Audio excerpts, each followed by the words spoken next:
Hello, I'm Mauricio García. I'm the studio director in the Game Kitchen. The last title that has come out of our studio has been Blasphemous II, released in the last month of August. It was released for PlayStation 5, Xbox, Switch and PC. Blasphemous II is obviously a sequel to the original Blasphemous, which was launched on 2019.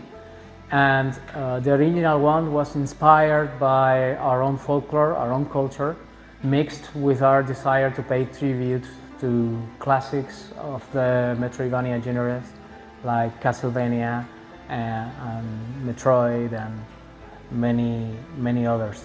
So it's a retro game, it's a pixel art game, and we put our hearts into creating something that our youth self would be very proud of.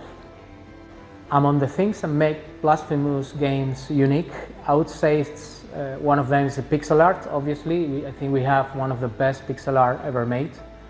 And also a very special component of this saga of games is the utilization of our own folklore and our own cultural background to create a very powerful and very cohesive dark fantasy universe.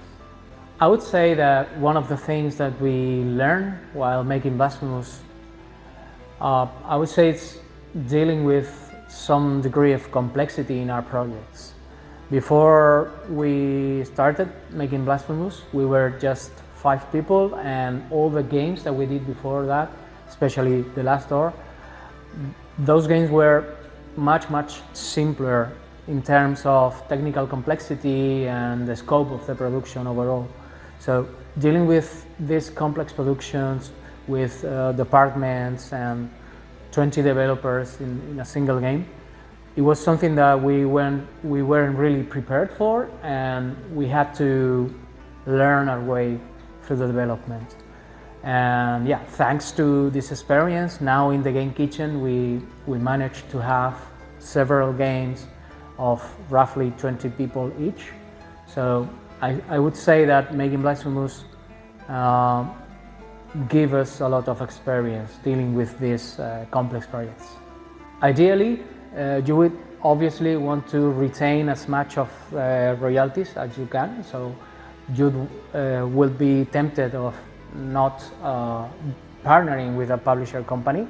But I guess for us, back in 2018, when we were deep in the production of Blasphemous, we make the decision to delegate everything that wasn't the development of the game to a publisher. So we partnered up with Team 17, and it turned out to be the right decision because that allowed us to focus on making the best possible game, and we just trust them to do all the marketing and all the console porting and all these things that were too big and too different for us to be worried about back then.